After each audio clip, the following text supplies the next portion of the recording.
안녕하세요. 약사의 스메입니다. 많은 분들께서 오미크론 감염을 겪고 또 회복해 일상생활에 복귀하는 가운데 생각보다 많은 사람들이 공통적으로 호소하는 증상이 있습니다. 바로 기침이에요. 오미크론에 감염되었을 당시에 기침이 나는 것은 너무 흔하고 당연한 일이지만 자가격리를 통한 재택치료가 끝나고 일상생활에 복귀한 뒤에도 며칠에서 길게는 수주 이상 기침 증상이 지속되는 분이 많습니다. 기침이 오래간다면 반드시 주변 의원에 먼저 방문해서 의사선생님과의 상담, 진료를 통해 정확한 원인을 파악해야 합니다. 기침에는 워낙 다양한 원인이 있고 드물게 중대한 질병의 신호가 될 수도 있으니까요. 하지만 코로나를 겪은 후 회복 과정에서 어떤 특별한 원인도 없이 기침이 지속되는 경우도 있습니다. 이런 기침은 위험하진 않지만 성가십니다. 주변 사람에게 눈치가 보이는 것은 물론 일상생활에도 지장이 생길 수밖에 없습니다. 오늘은 이렇게 잔기침이 지속될 때 우리가 무엇을 할 수 있는지 간단히 시도해 볼 수 있는 몇 가지 방법과 의약품에 대해 알려드릴 것입니다. 오늘 내용이 실제 병원에서의 진료나 방역 수칙을 대신할 수 없다는 사실을 기억하시기 바랍니다. 먼저 진료를 통해 기침의 원인을 파악하는 것이 중요합니다. 자, 기침을 아주 간단히 분류한다면 두 가지로 나눌 수 있습니다. 첫째는 마른 기침, 즉 어떤 분비물의 배출도 없이 건조한 기침을 반복하는 경우와 두 번째는 습성 기침, 쉽게 말하면 기침에 가래가 섞이는 경우입니다. 기존 코로나의 경우 습성 기침보다는 마른 기침의 빈도가 훨씬 높았던 것으로 알려져 있지만 오미크론이 유행한 뒤로는 객담을 동반한 습성 기침의 빈도가 상당히 증가했다고 합니다. 그리고 이 두 가지 기침은 그 원인과 대응 방법이 조금 다릅니다. 먼저 마른 기침의 경우부터 보겠습니다. 마른 기침의 가장 큰 특징은 바로 악순환입니다. 마른 기침이 시작되면 기침을 하는 과정에서 어쩔 수 없이 코가 아닌 입으로 호흡을 하게 됩니다. 그리고 불규칙한 패턴으로 호흡을 하게 되죠. 이 과정에서 우리의 폐에 차갑고 건조한 공기가 빠르게 유입됩니다. 이 공기는 우리의 기관지를 자극하고 간지럽히고 다시 기침을 유발하게 됩니다. 이 과정이 계속 반복되면서 끊임없이 마른 기침을 하게 되는 것입니다. 물론 이런 마른 기침의 악순환도 특별한 원인이 없다면 시간이 지나면서 자연스럽게 호전됩니다. 하지만 기침이 하루라도 빨리 해결되길 바라는 분이 많을 것이라고 생각합니다. 마른 기침이 갑작스럽게 발생하면 먼저 호흡을 가다듬는 것이 중요합니다. 우선 입을 닫고 기침 자극이 가실 때까지 코로 천천히 호흡을 하세요. 그리고 숨을 충분히 들이마실 수 있게 배를 통해 복식 호흡을 시도하세요. 최대한 편안하고 규칙적인 호흡 상태로 되돌리는 것이 중요합니다.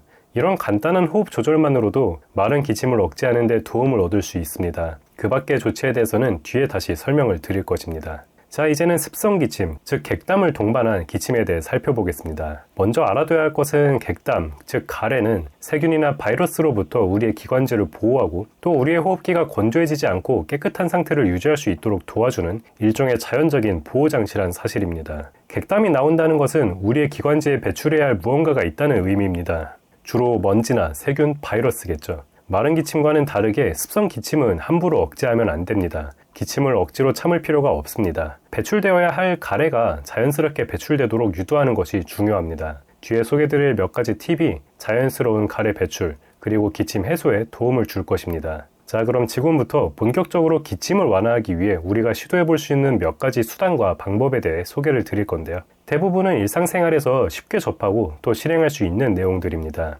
간단하고 당연한 내용처럼 들려도 이렇게 다시 한번 확인하고 기억하는 것만으로도 기침 증상을 해소하고 건강을 유지하는 데 큰 도움이 되실 것입니다. 가장 먼저 챙겨야 할 것은 바로 습도입니다. 차갑고 건조한 공기는 그 자체만으로도 우리의 예민해진 기관지를 자극할 수 있고 기관지가 건조해지면 정상적인 면역 기능이 발휘되기 어려워서 쉽게 염증이 발생합니다. 생활환경의 습도 그리고 기관지의 보습은 기침 증상의 완화뿐 아니라 평상시의 건강 유지에도 굉장히 중요한 팩터입니다. 실내에서 주로 생활하는 분이라면 특히 건조한 시기에는 반드시 집안이나 사무공간에 간단한 가습기를 구비해 두길 권해드리고 싶습니다. 만약 야외에서 주로 활동하는 분이나 실내에 가습기를 설치하기 어려운 분이라면 구강 스프레이를 활용하는 것도 좋습니다. 아마 목 통증을 자주 겪는 분이라면 인후통에 흔히 사용하는 모겐이나 베타딘 스프레이를 가지고 계실 것입니다. 이런 제품도 도움이 되겠지만 마른 기침을 해결하는 데에는 프로폴리스가 함유된 스프레이를 활용하는 것도 좋은 방법입니다.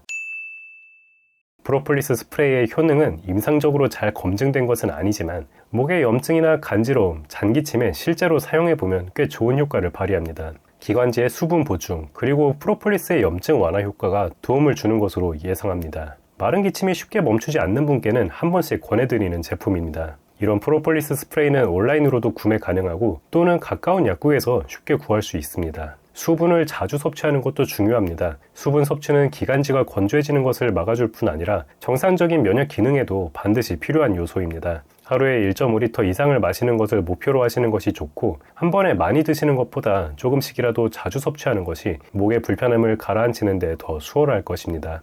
가능하면 찬물보다는 따뜻한 물을 섭취하기를 권해드립니다. 그리고 꿀물이나 생강차를 활용하는 것도 기침 완화에 도움이 되니 집에 꿀물이나 생강청이 있다면 시도해 보시는 것도 좋겠습니다. 소금물을 이용한 가글도 기침의 완화에 효과적입니다. 한 연구에 따르면 소금물로 하루에 3번 이상 가글을 한 사람의 경우에는 평균적으로 기침 증상이 이틀 이상 빠르게 회복되는 것으로 나타났습니다. 그리고 이 방법은 목이 쉬었을 때나 붓고 따가울 때에도 효과적으로 작용합니다. 소금물은 준비하는 과정도 어렵지 않습니다. 소금을 약 절반 티스푼 정도 준비해서 미지근한 물 한 컵에 녹이고 바로 가글하세요. 하루에 3번 이상 가글하는 것을 목표로 하면 되겠습니다. 베개를 활용하는 방법도 있습니다. 만약 현재 사용 중인 베개의 높이가 낮다면 평소보다 높은 높이의 베개를 사용해 보세요. 2015년에 발표된 한 연구에 따르면 베개의 높이에 따라서 호흡 기능에 큰 차이가 나타난다고 합니다. 기관지의 공기순환이 원활해지면 기침 증상의 완화는 물론 객담 역시 보다 쉽게 배출할 수 있을 것입니다.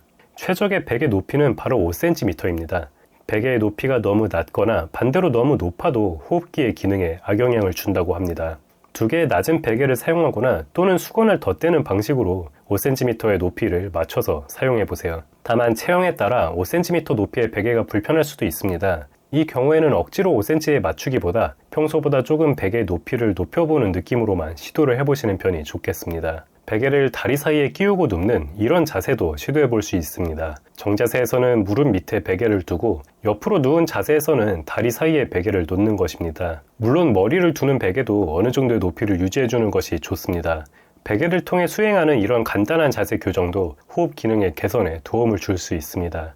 자, 이제는 기침에 도움이 되는 의약품에 어떤 것이 있는지 살펴보겠습니다.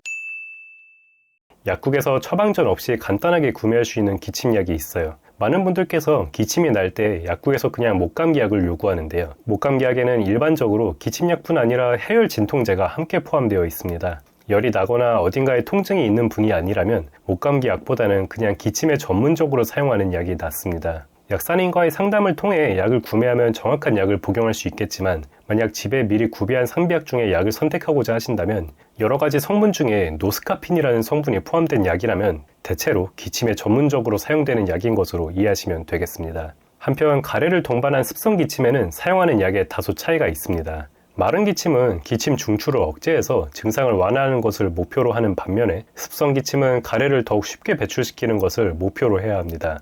가래가 심할 때 기침약을 섣불리 사용하면 기침을 하면서 자연스럽게 배출되어야 할 가래와 이물질의 배출에 방해가 될 수 있습니다. 결국 증상이 더 오래가고 염증 유발의 원인이 되기도 합니다. 우리는 이럴 때 가래를 물켜주는 약을 사용할 수 있습니다. 흔히 거담제라고 말하는 약인데요. 가래의 점도를 낮춰 쉽게 배출되도록 돕는 약입니다. 주변 약국에서 처방전 없이 구매할 수 있습니다. 약사님께 가래 배출에 도움이 되는 약을 요청하시거나 아니면 거담제 주세요라고 요구하세요. 시중에서 판매하는 기침과 관련된 대부분의 약에는 기침에 사용하는 진해제와 가래 제거를 위한 거담제가 함께 포함되어 있습니다. 우리는 이것을 합쳐서 진해거담제라고 불러요. 만약 일반적인 코로나 증상처럼 심한 가래가 없이 기침만 나온다면 이런 흔한 진해거담제를 사용하는 것도 괜찮습니다만 만약 가래가 심하게 나오는 상황이라면 진해거담제보다는 거담제가 단독으로 들어있는 약을 사용하시는 편이 좋습니다. 당장 병원이나 약국에서 약을 구매하실 수 있는 상황이라면 증상을 잘 설명드리고 적절한 약을 지시에 따라 복용하시기 바라고요. 그게 아니라 집에 있는 어떤 약으로 급히 해결해야 하는 상황이라면 이 화면에 있는 성분표를 참고하고 가지고 있는 기침약이 어디에 해당하는지 살펴보세요. 대부분의 경우에는 진해거담제를 가지고 계실 것이고 어떤 분께서는 거담제만 포함된 약을 가지고 계실 것입니다. 케이스에 기재된 효능만 읽어서는 어떤 약인지 판단하기 어렵습니다. 반드시 성분표를 꼼꼼하게 확인하고 상황에 맞게 약을 선택해서 복용하시기 바랍니다. 판단이 어렵다면 평소에 자주 방문하는 약국에 연락해서 문의드리는 것도 좋은 방법입니다. 자, 오늘은 코로나로 인해 흔히 발생하는 기침에 어떻게 대응해야 할지 한번 살펴보았습니다. 가장 중요한 것은 당연히 의사 선생님과의 상담을 통해 정확한 원인을 파악하는 것입니다. 특히 기침이 3주 이상 지속되거나 기침에 피가 섞여 나온다던가 기침을 하며 가슴이 답답해지고 호흡에 방해가 된다던가 하는 일반적이지 않은 징후가 보이면 반드시 병원에서 진료를 받으시는 편이 좋습니다. 하지만 만약 별다른 요인 없이 가벼운 기침 증상이 반복되는 경우라면 오늘 제가 소개드린 몇 가지 팁을 기억하신다면 분명 일상생활에서의 컨디션 유지에 큰 도움이 될 것으로 보입니다. 자, 오늘 내용은 여기까지고요. 도움이 되셨다면 구독과 좋아요 그리고 알람 설정 부탁드립니다. 감사합니다.